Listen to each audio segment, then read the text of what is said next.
قرآن کریم کے اندر اللہ تبارک و تعالیٰ نے ارشاد فرمایا وَمَا خَلَقْتُ الْجِنَّ وَالْإِنسَ إِلَّا لِيَعْبُدُونِ۔ اس آیت کریمہ کے اندر اللہ تبارک و تعالیٰ نے انسان کی پیدائش کے مقصد کو بیان کیا ہے، انسان کے تخلیق کے مقصد کو بیان کیا ہے۔ یہ الگ بات ہے کہ آج انسان جو ہے وہ اپنے تخلیق کے مقصد سے ہٹ چکا ہے، انسان اپنے پیدائش کے مقصد سے ہٹ چکا ہے۔ آج انسان جو ہے وہ دوسری چیزوں پر ریسرچ کرنے میں لگا ہے اور انسان دوسرے کے بارے میں کھوج کرنے کی کوشش کر رہا ہے، لیکن انسان نے کبھی اپنے بارے میں کھوج کرنے کی کوشش نہیں کی کہ اللہ نے انسان کو اس دنیا کے اندر کس لیے پیدا کیا ہے۔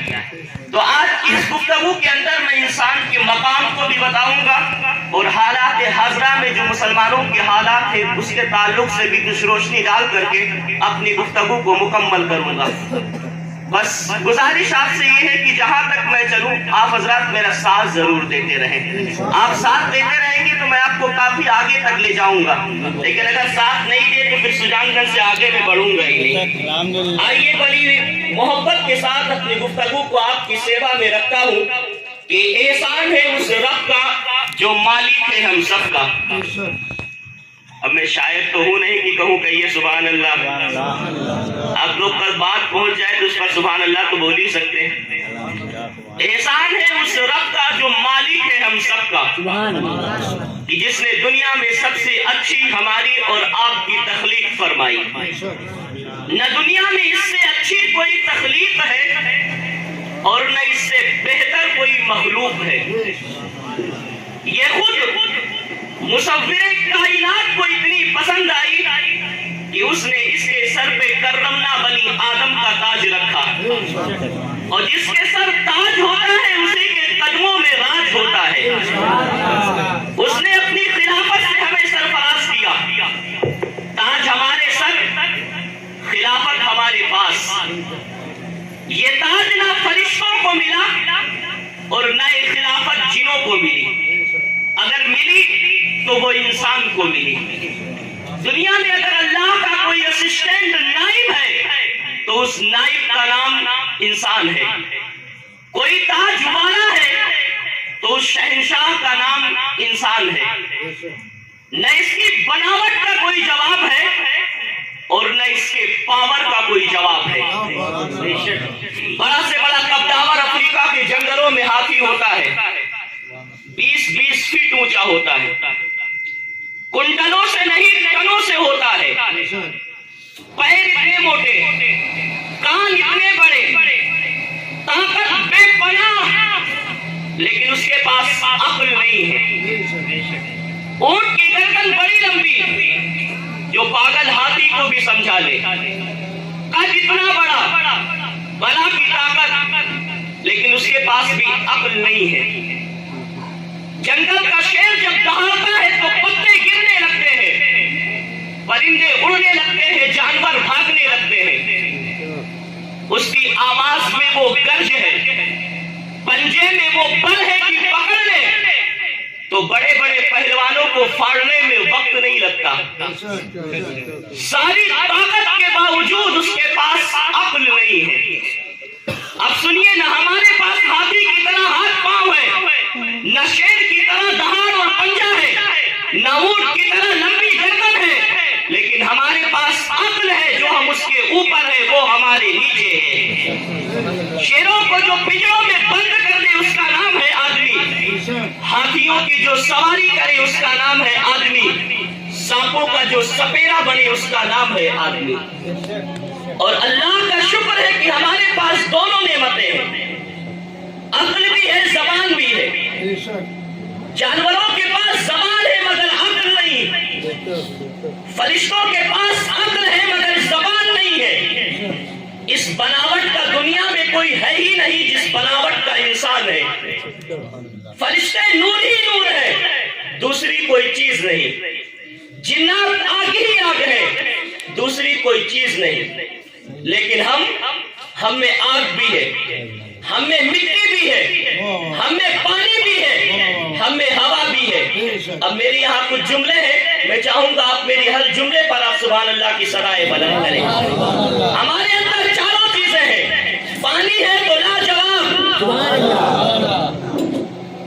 باریکی آپ سبحان اللہ کہیں گے تو میں 10 منٹ سے زیادہ نہیں آؤں گا.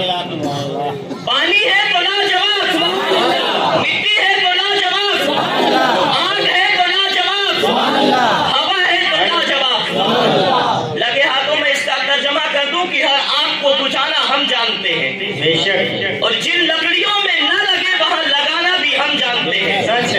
کنٹرولنگ پاور تو اتنا ہے کہ ماچس بنا کے جیب میں رکھنا بھی جانتے ہیں. اے آگ رہ، مگر ہم حاکم ہے، تو محکوم ہے، ہمارے انڈر رہ. جب چاہے تب جل، جہاں چاہے وہاں جل. نہ اپنی مرضی سے جل، نہ اپنی مرضی سے رہ بھی ہماری مرضی سے ہم آدمی ہیں. ہر پانی کا رخ موڑنے والے ہم ہیں. بہتے ہوئے دریاؤں کے دھاروں کا جو رخ موڑ دے وہ آدمی. ٹوٹی ہوئی کشتیاں موجوں سے گزار کے اس پار سے اس پار جو اتر جائے اس کا نام ہے آدمی. فریجوں میں رکھ کے پانی کو جو برف کے ڈیلی بنا دے اس کا نام ہے آدمی. بھاپ بنا کے جو ہوا میں اڑا دے اس کا نام ہے آدمی. ہر پانی کو گھیرنا ہم جانتے ہیں. کوئی ایسا پانی نہیں جو ہمارے گھیرے میں نہ آوے. ہر پانی کو گھیرنا ہم جانتے ہیں، لیکن ہمارے اندر وہ پانی ہے کہ جب ابراہیم بن کے چلتا ہے تو نمرود میں بھی ہمت کہی کہ ہمارے پانی کو اتار دے. نہ ہمارے آگ کا کوئی جواب ہے. اگر عشق کی آگ لگ گئی تو کوئی پانی نہیں جو اس آگ کو بجھا دے. مرد مجاہد میں جہاد کی آگ لگ گئی تو کوئی دریا نہیں جو اس آگ کو بجھا دے. ایک عابد کے دماغ میں عبادت کی آگ لگ گئی تو جب تک وہ زمین پہ سر رکھ نہیں دے گا کوئی پانی اس آگ کو بجھا نہیں سکتا. جو آگ کسی کے بجھاوے نہ بجھے وہ آگ ہم میں، جو پانی کسی کے گھیرے میں نہ آوے وہ پانی ہم میں. میں بطور پروف آگے بڑھ کر کے کہہ دوں کہ سارے ندیوں نالے اگر کسی کے لیے بہ جائیں تو کوئی احسان نہ ہوگا، لیکن ہمارے اندر وہ پانی ہے کہ اگر ایک قطرہ آنسو کی شکل میں اگر کسی کے لیے بہ جائے تو قیامت تک اس کا کوئی بدلہ نہیں ہوگا. نعرہ تکبیر، نعرہ رسالت، نعرہ رسالت، زندہ باد زندہ باد. ہر ہوا کو کمان کرنا ہم جانتے ہیں. گیس سلنڈر ہم بنا لیں، سائیکلوں میں ہم بھر لیں، ٹرکوں میں بھر کے اپنا غلام ہم بنا لیں. لیکن اے ہواؤں، تم میں دم ہے تو آؤ. ہم میں بھی ایک ہوا ہے. جب یہ ہوا بگڑتی ہے تو کاٹ کے یزید ہوتا ہے، اور جب یہ ہوا بنتی ہے تو کٹ کے حسین ہوتا ہے. چوتھی چیز ہمارے اندر ہے جس کا نام ہے مٹی. اے مٹی، تیری بل تیری حیثیت کو ہم کیا جانے، بلکہ تو ہماری عظمت کو پہچانے. اگر ہم جنگلوں میں قدم رکھ دیں تو وہ شہر ہو جائے، اور جس جگہ سے ہم قدم ہٹا لیں وہ بیابان ہو جائے. اے مٹی، تیری حیثیت تیری انتی انسان کے طلبوں سے ہے، تو جس کو عزت انسان کے طلبوں سے ملتی ہو اسے ہم کہاں عزت دار سمجھ کر کے اس کے آگے ہم ماتھا ٹیکیں. لیکن دونوں کے مٹی کے پیداوار میں فرق ہے.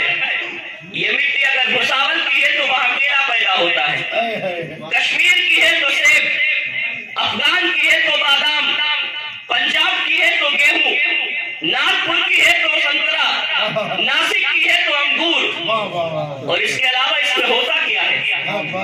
لیکن یہ مٹی آ دیکھ ہماری مٹی میں کون جنم لیتا ہے. اسی مٹی نے غریبوں کا غریب نواز پیدا کیا ہے. اسی مٹی نے دور کا غوث پاک پیدا کیا ہے.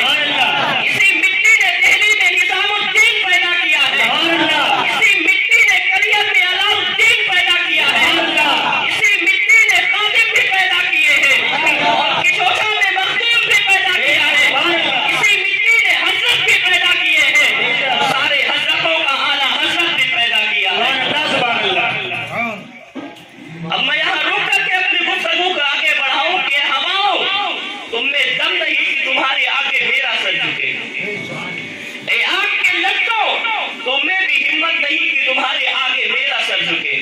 یہ دریا کے دھاروں اس انتظار میں مت رہنا کہ تمہارے آگے میرا سر جھکے گا، اور یہ دھرتی تو بھی فخر نہ کر کہ تیرے آگے میرا سر جھکے گا.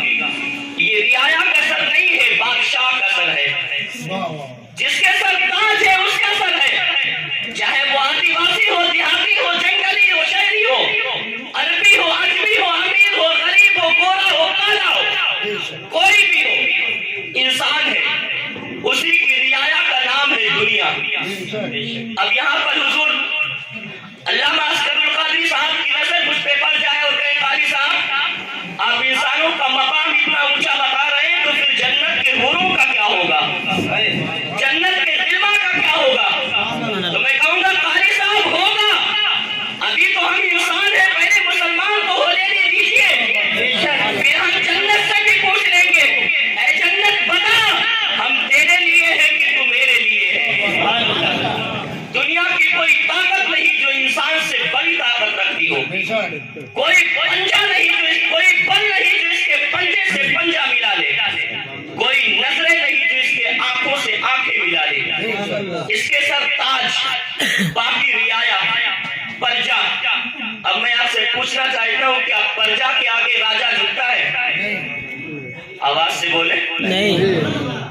مرید کے آگے پیر جھکتا ہے؟ مقتدی کے آگے امام جھکتا ہے؟ نہ، پرجا کا کام ہے راجا کے آگے جھکنا، اور راجا کا کام نہیں ہے کہ وہ پرجا کے آگے جھکے۔ مرید کا کام ہے کہ پیر کے آگے جھکنا، پیر کا کام نہیں ہے کہ وہ مرید کے آگے جھکے۔ تو آپ یہ کہیں گے کہ حضرت جو ان خوبیوں کا ہو، جب انسان کے اندر اتنی خوبیاں ہیں تو پھر آخر انسان ذرے ذرے کے آگے جھکتا کیوں ہے؟ انسان ذرے ذرے کے آگے جھکتا کیوں ہے؟ تو میں کہوں گا جناب جب تک انسان اپنی حیثیت نہیں پہچانتا ہے تو مسلمان ہو کر کے شراب پیتا ہے، جب تک مسلمان اپنی حیثیت نہیں پہچانتا ہے تب تک وہ مسلمان ہو کر کے زنا کرتا ہے، چوری کرتا ہے، غیبت کرتا ہے۔ لیکن جس دن مسلمان اپنی حیثیت پہچان لیتا ہے کہ یہ کام وہ کرے جن کے دل میں کینہ ہے، ہم اسے نہیں کریں گے، ہمارے دل میں مدینہ ہے۔ تو جس دن مسلمان اپنے آپ کو آئینے میں دیکھ لے کہ میں دنیا کا بادشاہ ہوں، ہمارے سر تاج ہے، تو ہماری شان کے خلاف ہے کہ ہم ذروں کے آگے جھکے، ہم ان پیڑوں کے آگے کیا جھکے جنہیں ہم لگانا بھی جانتے ہیں اور ضرورت پہ کاٹ کے گرانا بھی جانتے ہیں، ہم ان پتھروں کے آگے کیا جھکے جنہیں ہم دیکھ کے مسکرانا بھی جانتے ہیں اور ہتھوڑے مار کر کے ٹکڑے ٹکڑے کرنا بھی جانتے ہیں۔ جو ہمارے ٹوٹے ٹوٹ جائے وہ ہمارے ٹوٹے ہوئے دل کا مداوا کیا ہو سکتا ہے؟ جس آگ کو ہم جلا دیں، جس آگ کو ہم بجھا دیں، اس جلتی بجھتی ہوئی آگ کے سامنے ہم سر جھکا نہیں سکتے۔ جن دریا کے دھاروں پر ہم نگاہیں ڈال کر کے کشتیاں اس پار سے اس پار اتار دیں، ان دریا کے دھاروں کے سامنے کبھی ہم سر جھکا نہیں سکتے۔ تو پھر ہماری ایک ضرورت ہے، کیونکہ ہمارے پاس بھی تو دو چیزیں ہیں۔ کتنی چیزیں ہیں؟ ہمارے پاس بھی تو دو چیزیں ہیں، ایک سر ہے ایک دل ہے۔ ہمارا بھی سر مچل رہا ہے کہ جھکے کہاں، اور ہمارا بھی دل دہل رہا ہے کہ پیچھے کہاں۔ ہم اپنے سے کمزور کے آگے جھک نہیں سکتے اور اپنی طرح کے آگے ہم پیار کا دل بچھا نہیں سکتے۔ ہم سر جھکائیں گے اس کے آگے جس کی طاقت کا جواب نہ ہو، اور ہم دل بچھائیں گے اس کے آگے جس کی بناوٹ کا کوئی جواب نہ ہو۔ اب آپ یہ نہ سمجھیں کہ گورا ہونا یہ حسن کی پہچان ہے، مصری ہوٹ ہونا یہ حسن کی پہچان ہے، بلوچی ناک ہونا یہ حسن کی پہچان ہے، پنجابی قد ہونا یہ حسن کی پہچان ہے۔ نہیں، اگر گورا ہونا یہ حسن کی پہچان ہوتی تو ہر عیسائی حسین ہوتا، ہر یہودی حسین ہوتا، ہر اسرائیلی حسین ہوتا۔ گورا ہونا یہ حسن کی پہچان نہیں ہے، بلکہ مصطفیٰ کا غلام ہونا یہ حسن کی پہچان ہے۔ دو لفظوں میں اس کا ایگزامپل دے دوں کہ بڑے بڑے حسین راجا راجستھان کی دھرتی پر لٹا دیے گئے، اور ایک سنجر سے اجمیر کی بنجر زمین پہ آنے والا خواجہ کا جھنڈا لہرا دیا گیا۔ حسن کردار کا نام ہے، سارے حسین جہاں جھکے وہ خواجہ کا دربار ہے۔ تو خوبصورتی کا نام حسن نہیں ہے۔ آپ کو پتا ہے کہ مکہ مکرمہ کی سرزمین پر حضور رحمت عالم صلی اللہ علیہ وسلم کو بے پناہ تکلیفیں دی گئی، حضور رحمت عالم صلی اللہ علیہ وسلم پر بہت سی مصیبتیں ڈھائی گئی۔ اللہ نے حکم دیا محبوب اب مکے کو چھوڑ کر مدینے کی جانب آپ ہجرت کر جائیے۔ حضور نے مکے کو چھوڑا، مدینے میں تشریف لے گئے۔ جب دوبارہ فاتح مکہ مکے کو فتح کر کے جب حضور رحمت عالم صلی اللہ علیہ وسلم پلٹ کر کے واپس مکہ کی سرزمین پر آئے تو پوری ابو جہلیت کانپ رہی تھی، پوری ابو لہبیت جو ہے وہ سکھٹ رہی تھی کہ میں نے محمد کو جتنا ستایا تھا آج وہ بدلہ لے لیں گے، میں نے محمد کو جتنا پریشان کیا تھا، ان پر پتھر برسائے تھے، ان پر کوڑے ڈالے تھے، آج محمد کو میں نے جتنا ستایا تھا آج وہ سارے لوگ بدلہ لے لیں گے۔ لیکن حضور احمد عالم صلی اللہ علیہ وسلم جب پہاڑ کی چوٹی پر کھڑے ہوئے، سارے مکہ والے جب کانپ رہے تھے کہ آج محمد اپنا بدلہ لے لیں گے، تو حضور احمد عالم صلی اللہ علیہ وسلم نے پہاڑ کی چوٹی پر، پہاڑ کی اونچائی پر کھڑے ہو کر کے آپ نے اعلان کیا، فرمایا اے لوگوں تمہیں گھبرانے کی ضرورت نہیں ہے، اے لوگوں تمہیں پریشان ہونے کی ڈرنے کی ضرورت نہیں ہے، اے لوگوں تم نے مجھے مکہ کی سرزمین پر جتنا ستایا کوئی بات نہیں ہے، میں نے تمہاری تمام غلطیوں کو معاف کر دیا ہے، جاؤ آج سے سارے لوگ تم لوگ آزاد ہو۔ مکہ کی سرزمین پر حضور کو ستایا گیا، لیکن جب دوبارہ فاتح مکہ پلٹ کر کے آئے، جب سارے لوگ ڈر رہے تھے کہ حضور بدلہ لیں گے، تو حضور نے کیا فرمایا، اے لوگوں جاؤ میں نے سب کو معاف کر دیا۔ تو حالات کیا ہوئے تھے، یہ سارے لوگ حضور کے قدموں میں گر گئے اور عرض کرتے ہیں حضور آپ کلمہ پڑھا کر کے اب ہمیں اسلام کے اندر داخل کروا لیجیے، کیونکہ جو انسان اپنے دشمنوں پر اتنا مہربان ہے وہ انسان اپنے دوستوں پر کتنا مہربان ہوگا، جو انسان اپنے دشمنوں پر اتنا رحم کرتا ہے وہ اپنے دوستوں پر کتنا رحم کرتا ہوگا۔ تو حضور احمد عالم صلی اللہ علیہ وسلم جب فاتح مکہ واپس آئے تو حضور نے حضرت بلال سے فرمایا اے بلال کعبۃ اللہ کے چھت پر چڑھ جاؤ اور اذان دے دو تاکہ سارے مکہ والوں کو یہ خبر ہو جائے کہ آج کعبہ فتح ہو گیا ہے۔ حضرت بلال خانہ کعبہ کی چھت پر چڑھے، اب حیران و پریشان ہے کہ اذان دوں تو کس طرف منہ کر کے دوں، میں نیچے تھا تو کعبے کی طرف منہ کر کے اذان دیتا تھا، اب کعبے کی چھت پر میں چڑھا ہوں تو کس طرف منہ کر کے اذان دوں۔ جب کچھ سمجھ میں نہیں آیا تو بارگاہ نبی میں عرض کرتے ہیں فدا کا امی و ابی یا رسول اللہ، یا رسول اللہ میرے ماں باپ آپ کے قدموں پہ قربان، حضور میں نیچے تھا تو خانہ کعبہ کی طرف منہ کر کے اذان دیتا تھا، آج کعبے کی چھت پر چڑھا ہوں تو کس طرف منہ کر کے اذان دوں۔ تو حضور احمد عالم صلی اللہ علیہ وسلم نے ارشاد فرمایا اے بلال جب تم نیچے رہو تو خانہ کعبہ کی طرف منہ کر کے اذان دو، اور جب کعبے کی چھت پر چڑھ جاؤ تو میری طرف منہ کر کے اذان دو۔ نعرہ تکبیر، نعرہ رسالت، نعرہ رسالت، سبحان اللہ۔ سیدی سرکار اعلیٰ حضرت نے اس کا نقشہ کچھ یوں کھینچا ہے کہ حاجیوں آؤ شہنشاہ کا روزہ دیکھو، کعبہ تو دیکھ چکے کعبے کا کعبہ دیکھو۔ حضرت بلال نے جب خانہ کعبہ کی چھت پر اذان دی تو سارے صحابہ سینہ پیٹتے ہوئے باہر نکلے، روتے ہوئے ان صحابہ سے صحابہ نے پوچھا کہ آخر رو کیوں رہے ہو، آج تو خوشی کا دن ہے کہ کعبہ فتح ہوا ہے، آخر رو کیوں رہے ہو؟ تو صحابہ نے فرمایا آج دونوں دن ہے، خوشی کا بھی دن ہے اور غم کا بھی دن ہے۔ پوچھا گیا کیسے؟ تو صحابہ نے فرمایا خوشی اس لیے کہ کعبہ فتح ہوا ہے، اللہ کا گھر فتح ہوا ہے، خوشی اس بات کی ہے، اور غم اس بات کی ہے کہ ہم لوگ گورے پیدا ہوئے، کاش ہم بھی کالے پیدا ہوئے ہوتے، چھوٹا قد ہوتا، غلام ابن